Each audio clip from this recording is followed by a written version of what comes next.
Bom, agora que a gente definiu que é uma derivada de Lie, que ela está associada ao comutador de vetores e que ela satisfaz a identidade de Jacobi,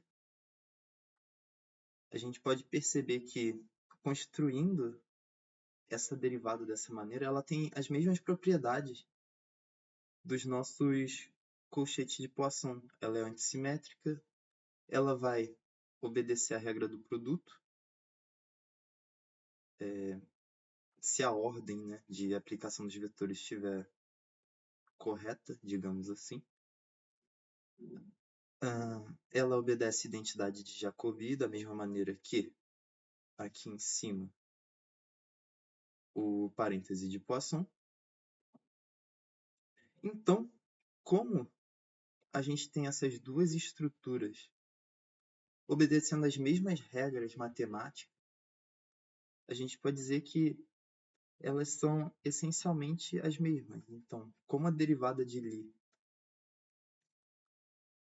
ela é uma derivada, a gente pode tratar o colchete de Poisson como sendo algo também relacionado a derivadas. Ele vai contar um pouco sobre as derivadas. E eu ainda não dei a interpretação física do que é um colchete de Poisson, eu só falei da definição matemática dele. Mas no futuro, a gente vai ver que o colchete de Poisson está relacionado às derivadas de qualquer grandeza na mecânica hamiltoniana em relação ao tempo. Faltam poucos vídeos para isso, eu prometo. Mas bom, seguindo nessa linha, é muito chato ficar escrevendo as coordenadas QI, PJ, para todos os problemas em mecânica hamiltoniana.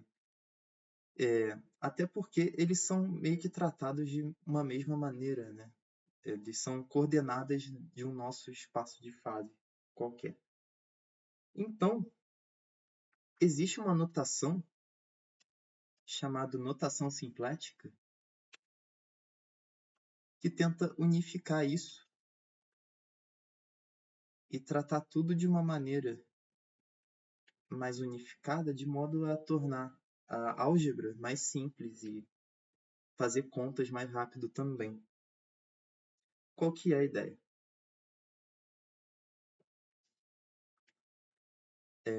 Eu vou dizer que eu tenho um vetor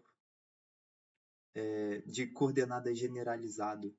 Não confundam com coordenada generalizada, por favor. Ele é um vetor de coordenadas em um sistema hamiltoniano que ele é composto pelas coordenadas, então aqui vai ter Q1, Q2, etc. E pelos momentos, P1, P2 e assim por diante. Vou fazer um parêntese maior aqui. Então, esse vai ser o meu vetor de coordenadas completo na dinâmica hamiltoniana. E eu posso escrever ele dessa seguinte maneira mais compacta, que é o vetor Q, que é o vetor das posições, e o vetor dos momentos. Isso se chama concatenação. Eu estou concatenando as posições e os momentos num vetor só. E,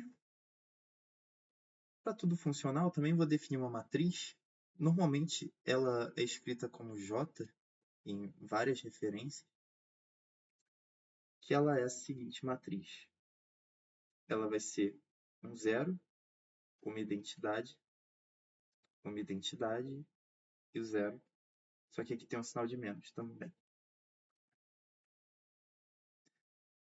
E essa identidade e esses zeros, eles vão ter a dimensão das coordenadas do nosso sistema. Então, digamos que o nosso sistema vai até Qn aqui. Eu tenho n posições. Então, essa identidade aqui vai ser uma identidade n por n. Esse zero vai ser uma matriz nula n por n. E aqui também, embaixo. Então, esse J é uma matriz 2n por 2n. E definido em blocos dessa maneira. Mas, por que eu estou definindo a matriz J dessa maneira? Porque a gente pode olhar de volta para as equações de Hamilton E eu vou escrevê-las aqui como sendo as posições, derivada das posições, derivada temporal das posições, derivada hamiltoniana em relação aos momentos. E derivar em relação ao vetor, eu estou dizendo que um lado, por exemplo, a coordenada QI, é derivada da hamiltoniana em relação ao momento PI. Isso aqui é só para compactificar, também é uma notação. Não estou derivando exatamente em relação ao vetor. E a outra equação de Hamilton é a derivada do momento, é menos a derivada do hamiltoniano em relação às coordenadas de posição. Bom, dá para unificar essas duas equações em uma equação grandona, matricial, da seguinte maneira. A derivada temporal do meu vetor de coordenadas S, ela vai ser essa minha matriz J vezes a derivada da hamiltoniana em relação ao vetor S. E a gente pode ver que isso funciona se a gente abrir esses vetores. Vamos fazer isso. Vou fazer aqui do lado mesmo. Meu vetor S, a derivada de S é quem? A derivada de Q e a derivada de P. Minha matriz J, eu vou só escrever 0, identidade, identidade 0. E a derivada de H em relação a S, eu posso escrever isso de uma maneira vetorial também.